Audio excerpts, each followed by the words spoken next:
There we go. Hello, we're here today as representatives of FratMANers, Fraternity Men Against Negative Environments and Rape Situations, Health Promotion and Counseling, and Psychological Services. So my name is Andrew Barrett, and I'm a part of Phi Delta Theta Fraternity. And the reason I joined this organization is because there's been a lot of important people in my life who have been affected by sexual assault and sexual violence, and I want to make a change on campus. My name is Trevor, and I'm in Delta Upsilon, and I joined to go against the negative stigma of Greek life on campus. Yeah, my name's RJ Hullum. I'm in Sigma Chi, and I also joined to help fight against the negative stigma in Greek life. All right. So the purpose of our presentation, we're here because we care about ending rape and sexual assault and helping survivors on our campus and in our community. We've gone through at least a semester of intensive training on sexual assault and the surrounding issues. However, we do realize that we are not experts. We simply have information we want to present and specific things we want to discuss. But we want you to be assured that we'll tell you where our knowledge ends and connect you with resources to answer any questions you might have. So these are the ground rules. They'd normally apply, but since this is online, they don't. And neither does that. All right, so start the program. I'm going to read some statements to get you thinking about your ideas of how you feel about men, women, and sex. There are no right or wrong answers in this activity, but it's important that you're honest with yourself about how you feel about each of these statements. So I'm going to read a statement, and I want you to think in your head whether you agree with the statement, whether you're unsure, or whether you disagree with the statement. So the first statement is, stranger rape is more traumatic than acquaintance rape.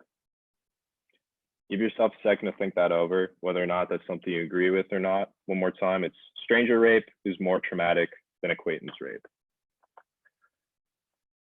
Now, for people who may agree, you could definitely see how it could be scary to go out at night thinking like, what if this happens again? Because you could just not feel safe going out at any given point. But at the same time, if it's acquaintance, like a friend, you could also worry about the social repercussions of like, would this tear apart my friend group? Would my friends believe me, etc. The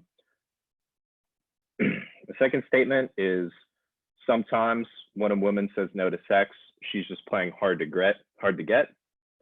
So take a second to think whether you agree, whether you're unsure, whether you disagree with that. And then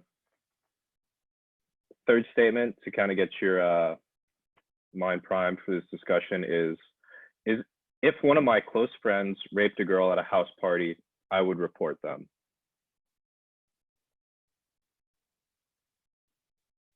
And then lastly, it concerns me that one of my brothers or I will be falsely accused of sexual assault. So all these statements are open-ended. All these statements don't have a clear answer, but they're topics that we're going to be discussing today. So keep these kind of statements and these questions in mind.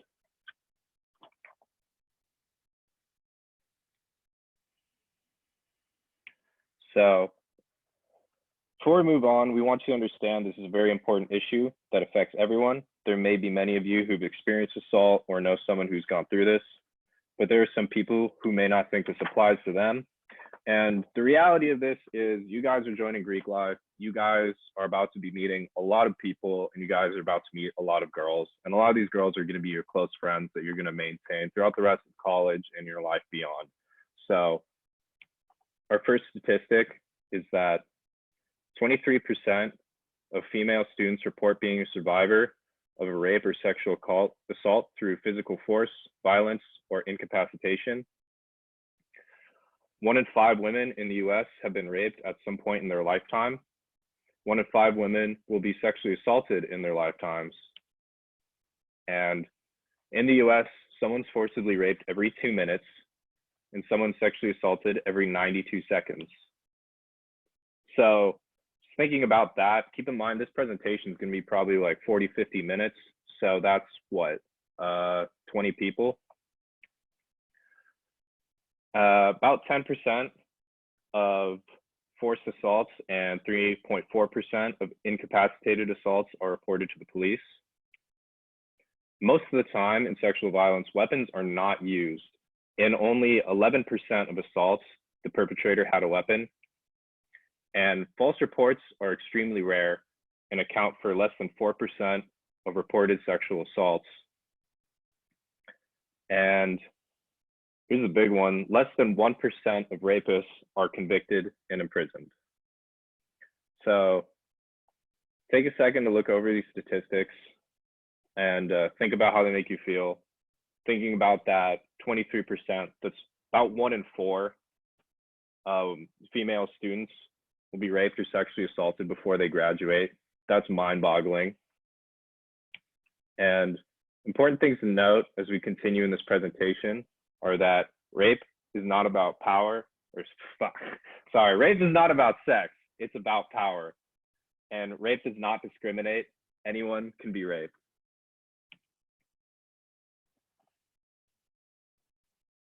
So moving on to our next section, we want to show you a few more statistics.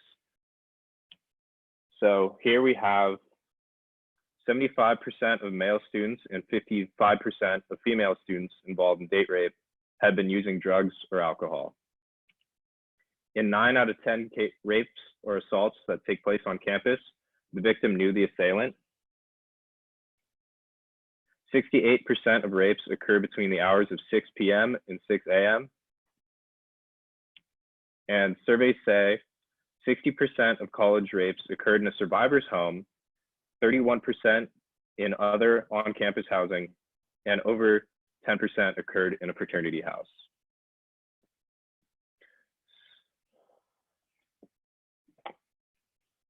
So specifically at SDSU, almost all sexual assault investigations involve alcohol. So looking at these statistics, where is a common place at universities and SDSU where many of these factors may converge and occur at the same time? Take a second to think about it. It's not that hard. We think it's common that many of these overlap in a party environment. Think back to the parties you've attended. Have you ever noticed anything at a party that may increase the risk of sexual violence? Some of the examples of things that may increase risk are loud music. It's hard to talk to people, communication's a bit dampened. 2, it's dark as fuck. Can't really see people, you can't really see what people are doing. Second, if you're absolutely hammered, then it's also really hard to tell what's going on. People aren't exactly thinking straight. So all these kind of converge to create a climate where it is more possible for sexual violence to occur. So a lot of things I just mentioned are supposed to be monitored or watched by sober brothers or risk management, but it's insane to think that just a few people can control a whole party. So understand that we all have a lot to lose if an assault occurs, that there is a lot of risk associated with a party, and even that statistics suggest there's an increased chance of an assault occurring. It's only fair that we actively assist and support risk reduction efforts. So keep in mind that if an assault occurs, it affects all of us. It'll affect our reputation. Your chapter will be put on probation and you could be kicked off campus.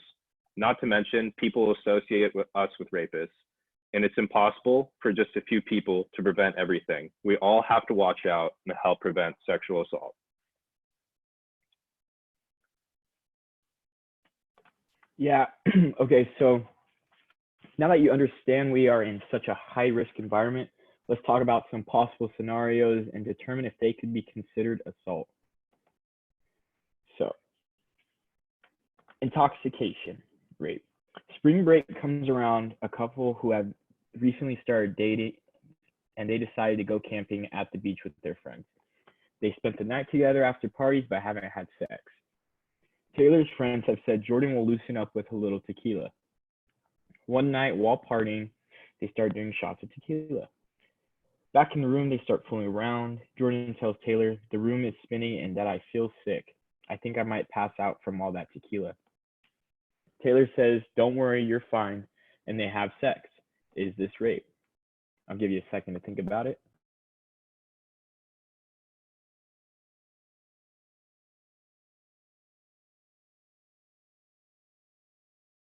All right, so this was pretty obvious. Yes, someone who says they're about to pass out from alcohol or drugs or is sick from over-intoxication is not in a position to give consent to sex.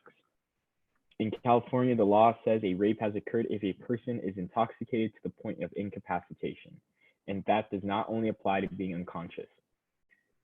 Was anyone surprised by the answer, or is that what you expected? Another scenario. A couple has been dating for about a year.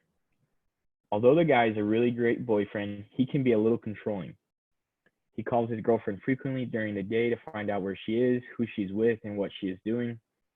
The girl is annoyed, but knows that he just cares. Sometimes he gets mad and yells at her for not calling or answering her phone. They've been having sex for almost 8 months, and most of the time she is comfortable, but sometimes he forces her to do things that she isn't comfortable with, such as acting out scenes from porn that he watches. Sometimes he forces her to have sex with him. She gets really upset, but he's her boyfriend and she thinks she loves him. Is this rape? All right. If he is forcing her to have sex, then this does fit the definition of rape. Giving in is not the same as giving consent. If anyone is seriously pressured or even threatened and decides to give in to the pressure, that is not the same as willingly engaging in sexual contact. Again, if anyone is seriously pressured or even threatened and decides to give in to the pressure, that is not the same as willingly engaging in sexual contact. Was anyone surprised by the answer? Or is that what you expected?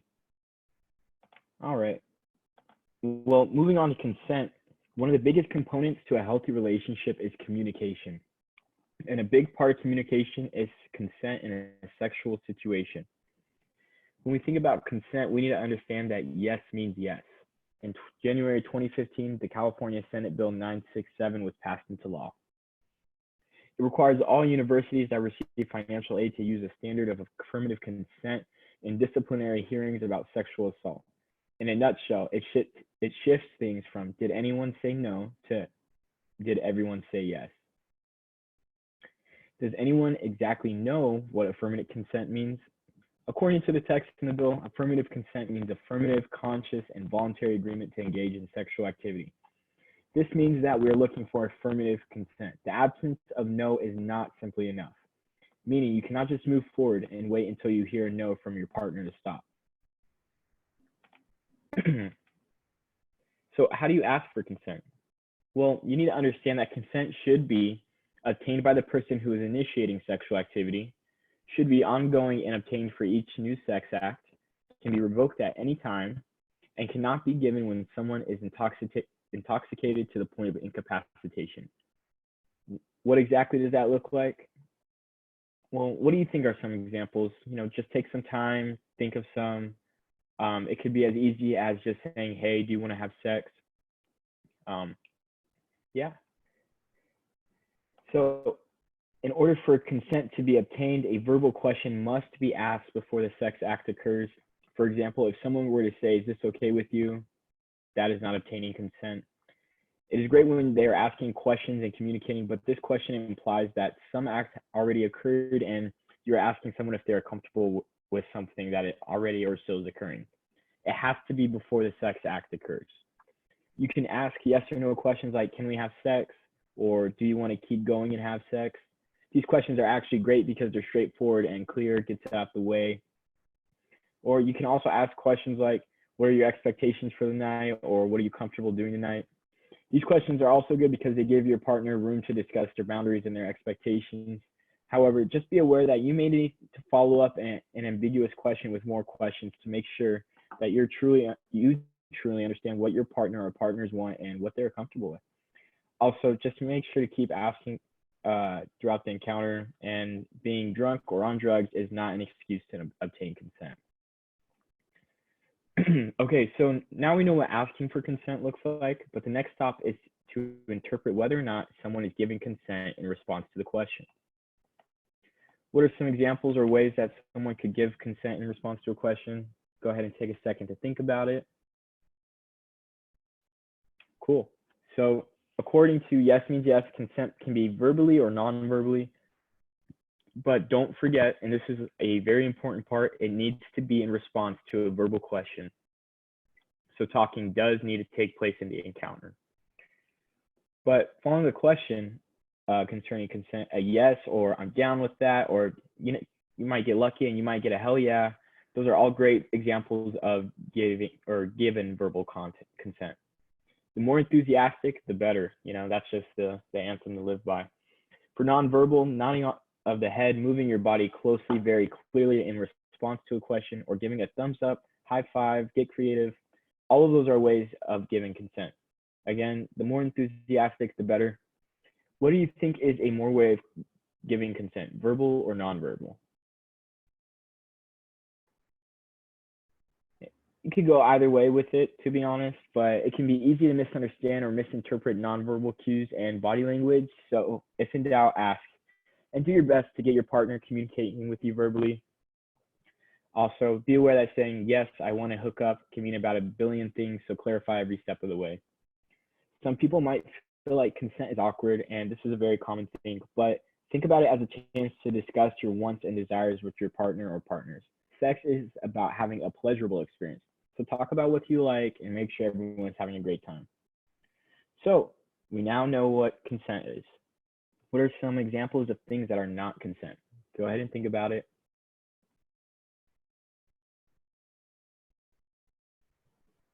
Not giving consent is obviously a no, silence, passivity, inconsistency, saying, how does this feel? That's too late. You need to ask before you act. Giving in to sex when pressured or threatened. When someone says yes because they feel pressured or are afraid of how their partner might react to a no response, it is not consent. When someone freezes up and does nothing, really a bad sign, get out of there, fix that situation. So what about if someone is drunk? Is that consent? As we talked and mentioned earlier, if someone is intoxicated to the point of incapacitation, they cannot give consent. How many drinks do you think it takes for someone to be intoxicated to the point of incapacitation? There's no recipe for how many drinks someone can have before they are incapacitated to the point of not being able to formulate thoughts or make decisions. That translates to be better safe than sorry. If someone appears like they are actually drunk, play it safe and revisit the idea of engaging in sexual activity with them at another time. Now, if you're watching a situation unfold where two people are wasted, neither can give consent. So do the right thing and get them apart. They might be mad at the moment, but they will likely forget about it soon after if they remember it at all. Also, realize that you can't coerce someone into having sex with you. Coercion can mean a lot of things. You guys think of an example. Could be like, hey, please, let's have sex. Don't coerce somebody. If they say no, they say no. Anytime someone feels like they can't say no or that they must say yes, this is coercion. Coercing someone into sex means that they feel threatened or intimidated. This can range from feeling like the person might physically harm them, so they say yes, or it can be because they think someone might spread a rumor about them, or maybe they're just intimidated because of someone's size or aggression. If someone says no, let it be and get out of there. So now let's talk about regretted sex. Now, there is a difference between regretted sex and sexual assault, and it is important to distinguish the two. Think about what a potential difference could be. Two people can consent to be sexually intimate and feel bad about it or regret it afterwards. This is called regretted sex. It is not sexual assault because both individuals consented, but it is not healthy sex because one or both individuals feel guilty, uneasy, or unhappy about what happened afterwards. What do you think are some reasons for having regretted sex? Think about it. So depending on your partner, and if you have a regretted sex moment, it could be because of sexual inexperience, poor communication skills, and feelings of insecurity, such as having sex out of fear that your partner will lose interest in you or that you'll offend your partner. And sometimes people have sex when what they really want is affection, to feel close and loved. So why do you think we bring up regretted sex in this presentation? We really want you to understand that regretted sex is something that happens and is not the same as sexual assault. Men and women both experience regretted sex equally, but men may be less willing to admit to having had regretted sex. It is important to remember that sex is supposed to be fun and pleasurable for both people. Sex doesn't have to be a race to the finish line. Remember that saying no to sex doesn't mean saying no to everything. And if consent is used appropriately, you are drastically lowering the chances of sexual assault and regretted sex simultaneously. So, what does green mean? Kind of means, go for it, right? What does it red mean? Stop, obviously. And then what does yellow mean? Proceed with caution, or it kind of means like slow down if, yeah. So this is a perfect example of why we need consent. There are some people who will push further when they aren't sure if their partner wants to move forward, and there are some people who will hold back. This creates really awkward and confusing situations. What's the lesson here? We all need to be clear. So in this activity, we're going to be asking you to make decisions about consent. This activity will help you have a better understanding of when you should consider asking for consent. Normally, we would pass out cards with statements written about them and ask you to take a few minutes to think about the statement and determine whether you should, stop, slow down, or go. Right now, because we're Zooming right now, just think about it to yourself. And red is a sign you should stop. Yellow, obviously, slow down, and then green, go. So I'm going to read a couple off right now. Just feel free to think about that, like I said. So, you are not sure what the other person wants. Definitely a yellow, right? That's a sign you should pause and talk. You intend to have sex by any means necessary. Signs you should stop. Definitely big red right there. What about if everyone clearly expresses their comfort with the situation? Green, right? Makes sense. Now, we're going to have a video to help clarify consent.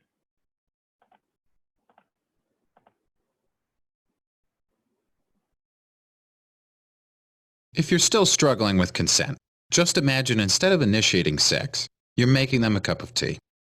You say, "Hey, would you like a cup of tea?" And they go, "Oh my God, fuck yes, I would fucking love a cup of tea, thank you." Then you know they want a cup of tea. If you say, "Hey, would you like a cup of tea?" And they're like, I'm not really sure. Then you could make them a cup of tea or not, but be aware they might not drink it. And if they don't drink it, then, and this is the important part, don't make them drink it. Just because you made it doesn't mean you are entitled to watch them drink it. And if they say no thank you, then don't make them tea. At all. Just don't make them tea. Don't make them drink tea. Don't get annoyed at them for not wanting tea. They just don't want tea, okay? They might say, "Yes, please. That's kind of you." And then when the tea arrives, they actually don't want the tea at all. Sure, that's kind of annoying as you've gone to all the effort of making the tea, but they remain under no obligation to drink the tea. They did want tea, now they don't. Some people change their mind in the time that it takes to boil the kettle, brew the tea, and add the milk. And it's okay for people to change their mind. And you are still not entitled to watch them drink it. And if they're unconscious, don't make them tea. Unconscious people don't want tea. And they can't answer the question, "Do you want tea?" Because they're unconscious. Okay, maybe they were conscious when you asked them if they wanted tea. And they said yes. But in the time it took you to boil the kettle, brew the tea, and add the milk, they are now unconscious. You should just put the tea down. Make sure the unconscious person is safe. And this is the important part again. Don't make them drink the tea. They said yes then, sure, but unconscious people don't want tea. If someone said yes to tea, started drinking it, and then passed out before they'd finished it, don't keep on pouring it down their throat. Take the tea away. Make sure they're safe, because unconscious people don't want tea. Trust me on this. If someone said yes to tea around your house last Saturday, that doesn't mean they want you to make them tea all the time. They don't want you to come around to their place unexpectedly and make them tea and force them to drink it going, but you wanted tea last week. Or to wake up to find you pouring tea down their throat going, but you wanted tea last night. If you can understand how completely ludicrous it is to force people to have tea when they don't want tea, and you're able to understand when people don't want tea, then how hard is it to understand it when it comes to sex? Whether it's tea or sex, consent is everything. And on that note, I'm going to go make myself a cup of tea.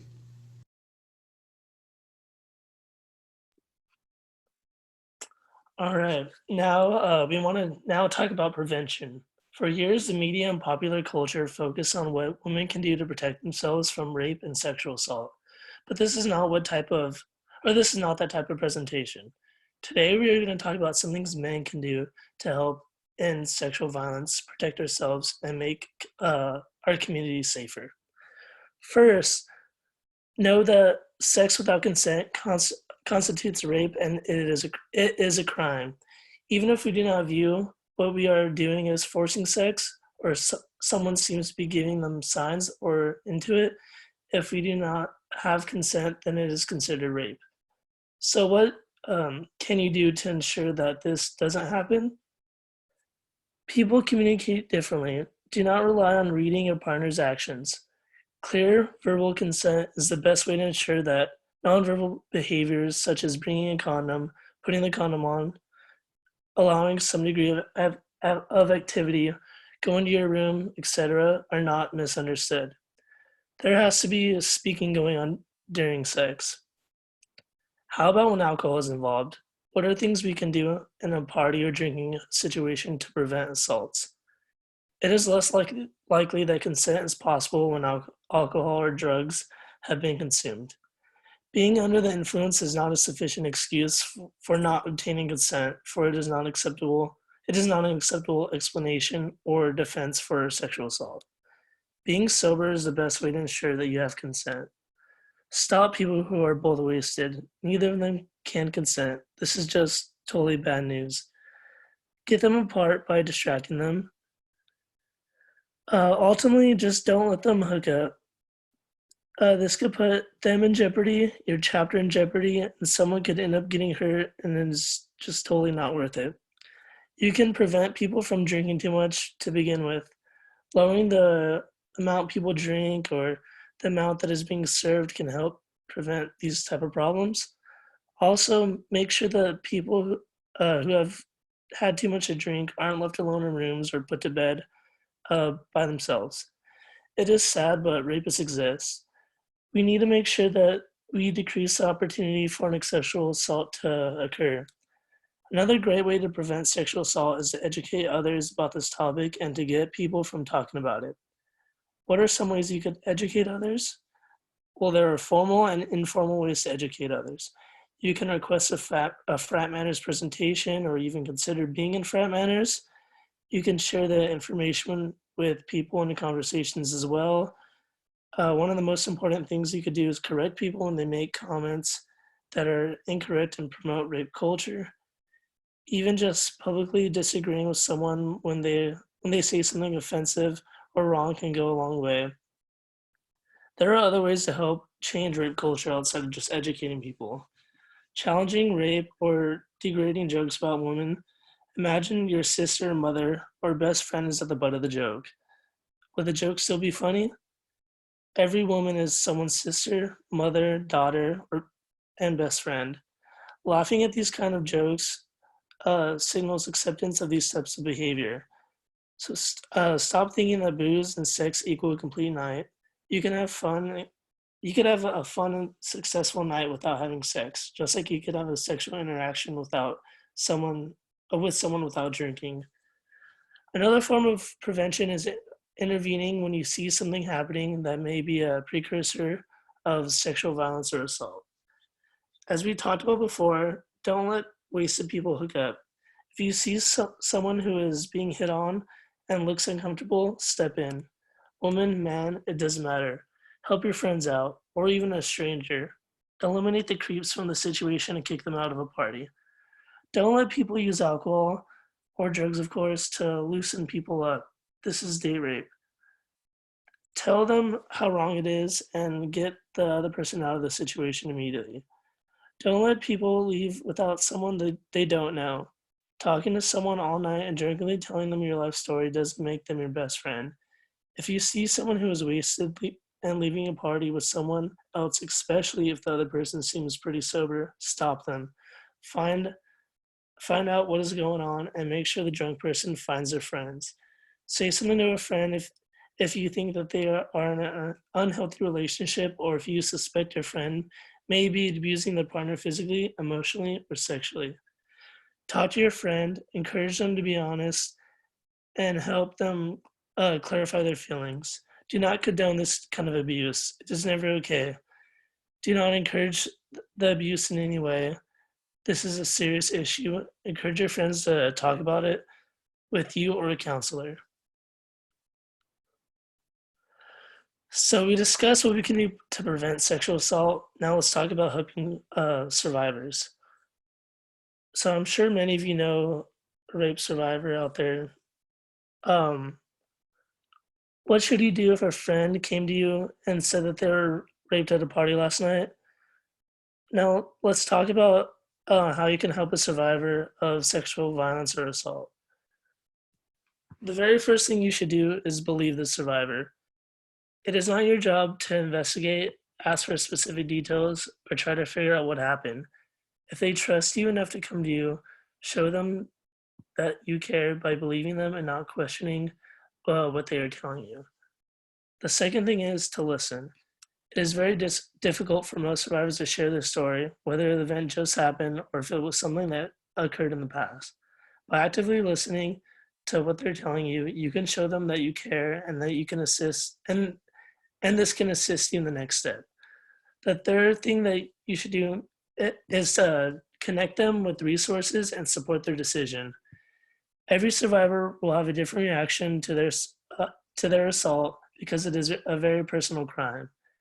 As a result, there is no single resource that will be the best option for every survivor. You want to give them all of their options and support whichever option they feel is best, even if it's not what you would choose. What they do next is their choice. At SDSU, we take an empowerment model approach, meaning we believe you should never tell a survivor what they must do or should do. This approach puts all the decision-making in the hands of the survivor. So next are some resources. It would be really great if everyone watching this could take a picture of this because it can come in handy one day and you never know. It is important that you can help survivors gain access to these local resources. All of these resources can be found at sdsutalks.sdsu.edu. The Title IX coordinator and deputy coordinators who can assist with investigating the incident at SDSU, or even just helping survivors with things like changing classes, moving housing, and help connect them with other resources. The university police will help with the health and safety of the victim and can help the survivor if they want to take legal action against the perpetrator.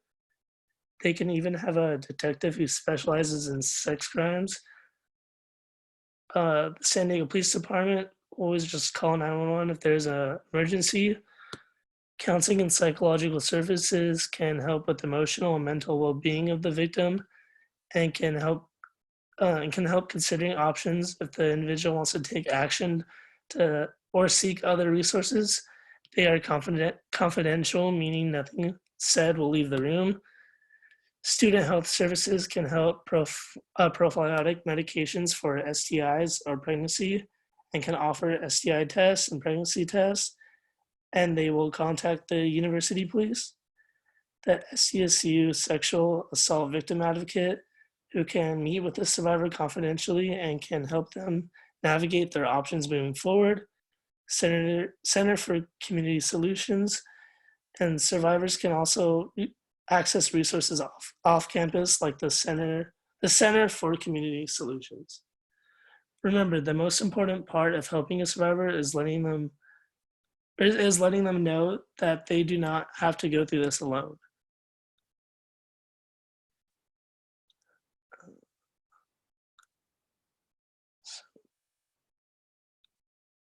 Yeah, so then next we have a video.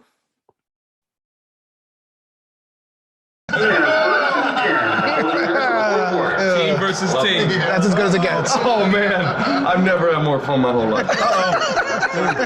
Daddy's had a beer. I'm gonna go to another one, Dad. It's your card? No, Lamorne, stop doing magic. You're not good at it. Guys!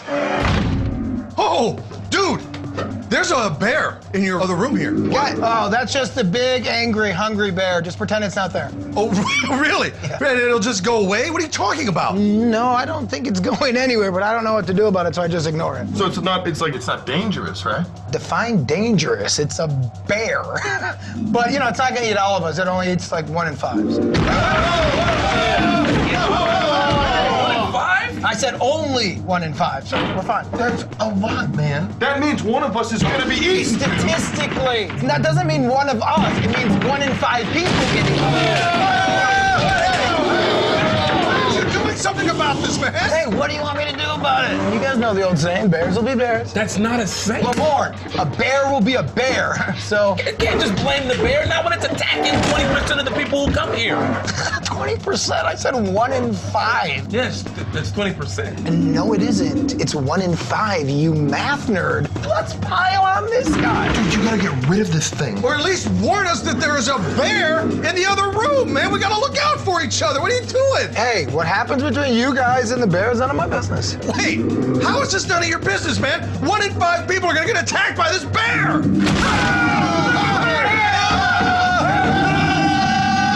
You're overreacting. The bear's not gonna eat all of us. It'll be less than a quarter of us. None of us should die! And it affects us all, Jake. 1 in 5. How can you ignore something so important? How can I protect your friend? 1 in 5, 1 in 5.